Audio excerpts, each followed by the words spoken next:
Hey everybody, welcome back to Tanner's Books and Beyond, and welcome to my October/November book haul video. I ended up with a lot of books over the past few months, mostly in October and beginning of November because my birthday was at the beginning of November, and during October, well, I just kept ending up in the vicinity of bookstores, and I literally could not stop myself from buying stuff.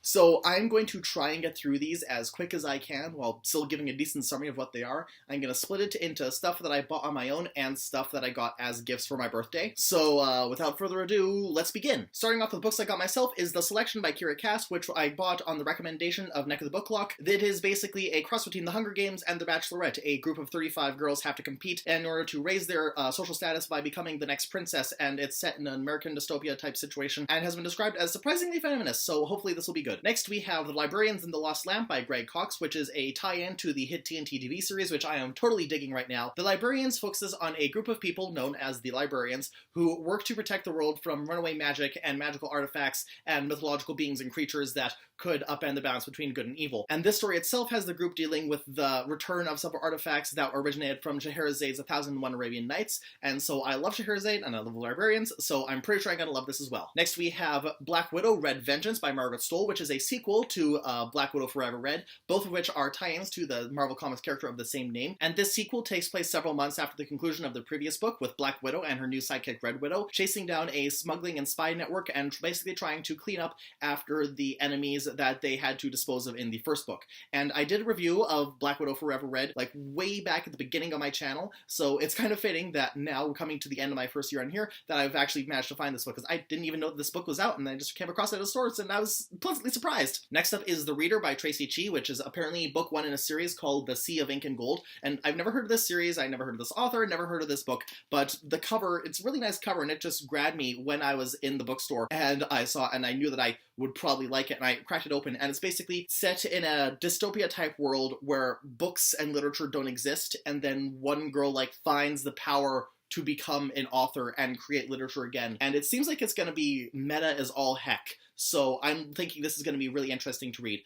and hopefully if it's good then I can get the rest of the series as well. Then we've got The Scorpion Rules, which is a book that popped up a bunch during Diversathon because there is bisexual representation in this, and the premise itself also looks good too because it is about an academy for a bunch of royal children, except basically the idea is that they're all hostages there, and if at any point their home nation goes to war with another nation, then they get assassinated, and so that's the constant threat, is that if you try and make any power moves, then your heir, your kid, is going to get killed, and so that's supposed to prevent people from wanting to actually go to war with each other. And guessing by the fact that this is book one in a series, someone's gonna decide, you know what, I don't really need my kid, I'm gonna go to war. So hopefully this looks like it'll be really exciting. Because of the hype I've seen around this series, I feel like it's gonna become one of the next big things in YA literature, so I feel like I really need to jump onto this bandwagon before it's too late. And then the final three books that I bought for myself are a bunch of Jane Austen collections. We've got Persuasion, which I mentioned earlier having. We have Pride and Prejudice, and we have Sense and Sensibility. Now out of these, I've read bits of Persuasion. I go into more detail of why I've only read bits of it in my previous video. I also read Pride and Prejudice for class twice,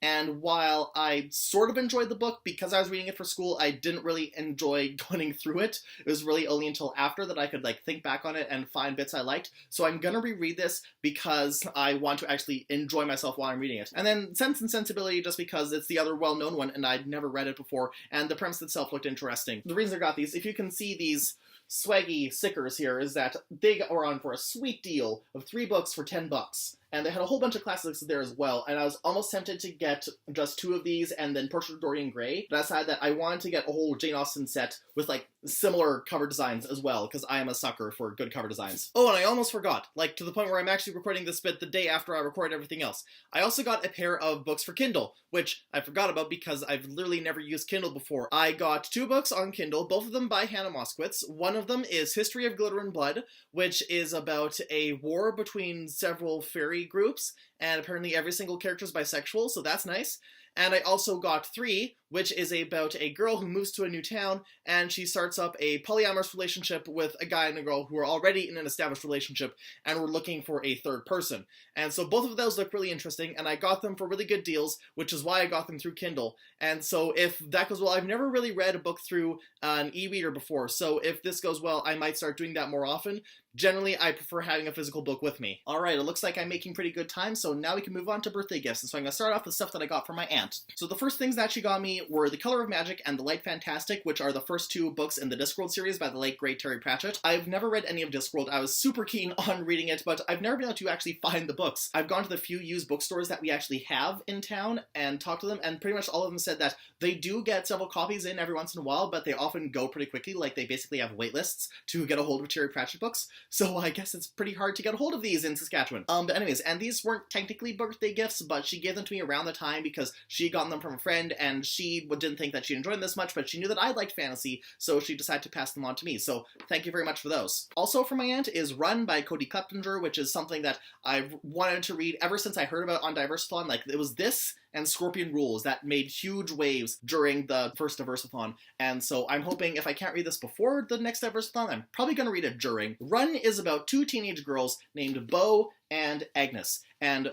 Bo is kind of a bit of a troublemaker type teenager, and Agnes is somewhat sheltered by her parents because she is blind, and one of them is bisexual, I can't remember which, and so basically Bo gets in trouble with the cops, and she shows up in Agnes's room, and she's like, "Hey, Agnes, you want to just run the F away?" She's like, "Sure, I guess so." And they go on a runaway, and I'm assuming it's some kind of road trip that ensues, and lots of learning and friendship and character development, and looks like it would be a really wild ride. And the last book my aunt got me was Hollow City by Ransom Riggs, and it's the second book in the Miss Peregrine series. And I have talked about reading the first Miss Peregrine's book in an earlier video, like way back in September, I think, and I haven't seen the first movie yet. I'm not actually sure if I even want to see it now. I think I might end up just sticking with the books, so eventually I will get to this, and I will be quite excited when I do so. And then from my friend Lindsay, I got Signing for Dummies, which I already mentioned in my previous vlog, that I'm gonna crack into this month and start learning stuff and get a good foundation for ASL until I can actually get into a genuine ASL class. She also got me The Raven Boys by Maggie Stiefvater, which is apparently one of those books, it's part of a series that is just, it's one of those really big booktube series that you're kind of expected to read, and considering I'm probably never gonna read any of the Throne of Things and the other things, then this is probably the one that I'll stick with, is the Raven Boys series, or Raven Cycle. So hopefully I enjoy this. If I enjoy it, I'm sure I'll probably just dump a bunch of money and grab all the other books that are involved in the series. And she also got me 3-Day Road by Joseph Boyden, and it is set in 1919, just after the end of the First World War, and it concerns Niska, who is a OG Cree medicine woman, and she learns that of the two boys that she sent to war, one of them has returned, Xavier Bird, and he's her only relative, and he's like gravely wounded, he's addicted to morphine, and it's called 3-Day Road because it actually is a 3-day trip from where she picks up Xavier to where Niska lives by canoe, and over the course of this journey, they have flashbacks to Niska's childhood and her life growing up, and Xavier's life, and what Xavier had to go through when he was involved in the First World War. When Lindsay told me about it when I was talking about being in Diversathon, she started suggesting a whole bunch of books. This one really caught my attention, so she got it for me, so thanks again, Lindsay. And then my awesome parents got me some pretty awesome books. First off, they got I've Got You Under My Skin by Mary Higgins Clark, and this is a book that later spins off into a different Mary Higgins Clark book that I have on my TBR shelf there, back here somewhere. Okay, here it is. This is The Cinderella Murders, and this is a book I bought a few months ago, and it is a spin-off of this book, I've Got You Under My Skin, and the premise of both of these is that they kind of have a Making a Murderer vibe, which is interesting because, you know, they actually came out before Making a Murderer. The premise for both of these is that it's a woman who is setting up a true crime show, and each season is focusing on a different crime. Over the course of, like, interviewing people and finding out what happens, she stumbles upon, like, a new lead, and so she and another investigator start chasing that one down. So both of these look really interesting, and so I'm really excited to be able to read this one and this one together. And my parents also got me To All the Boys I've Loved Before by Jenny Han. This one is about a girl named Lara Jean who basically has written letters to all of her ex-boyfriends and ex-crushes and stuff like that, and she just keeps them to herself. They're basically just so she can get her thoughts out, and at some point near the beginning of the book, they all get mailed to the various guys that they're about, and she basically all of a sudden has to deal with all these old flames and old emotions coming into her life again that she really didn't want to. This is another book that, like Scorpion Rules, it got really big over the course of Diversathon. I've never read any of Jenny Han's stuff, but I'm pretty sure I'll like it based off of what I've heard in the rave reviews, and so I can't wait to dig into this eventually. And finally, also from my parents, is Kitchen by Banani Yoshimoto. When this is a book, it is actually a Japanese book, like written in Japan in Japanese by a Japanese author. It tells the story of a young girl named Mikage who used to live with her grandmother, and at the beginning of the story, her grandmother passes away, and so she's very distraught, and then her friend Yoichi takes him home to meet his mother, who is a trans woman, and together the three of them form a sort of improvised family. It's called Kitchen because, as far as I can tell, they start to bond over their shared love of food and cooking. And it's quite short, it's more of a novella, and actually I think it's even two novellas that are just packed into the same story. They're both companions to each other. Apparently my parents had to go through a lot in order to track this book down. They went to a lot of used bookstores and they finally found it. It was like a needle in a haystack situation. And I'm so glad that they were able to, because of all the books I have on my TBR list, this was probably one of the hardest to get a hold of. And so the fact that this was something that they went out of their way to get for me is really awesome. And I just want to thank my parents once again for this and for the other books that you got me as well. That is 18 books that I got in October and November. And pretty much all of them I put at the front of my list because so many of them I'm excited to read and so many of them are gifts and I want to read them so I can tell people, hey, dude, that book you got me, I love it. And you may have noticed that a lot of the books I've got, they have a good diverse representation, like representation of mental illness or of disability or of race or of queerness.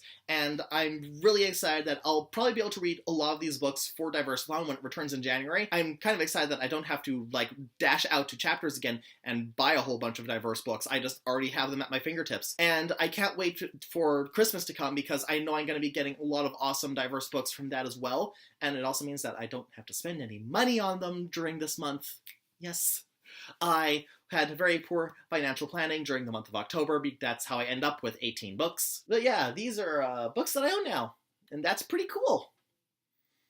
I have no idea how to end this video, so I'll see you all later.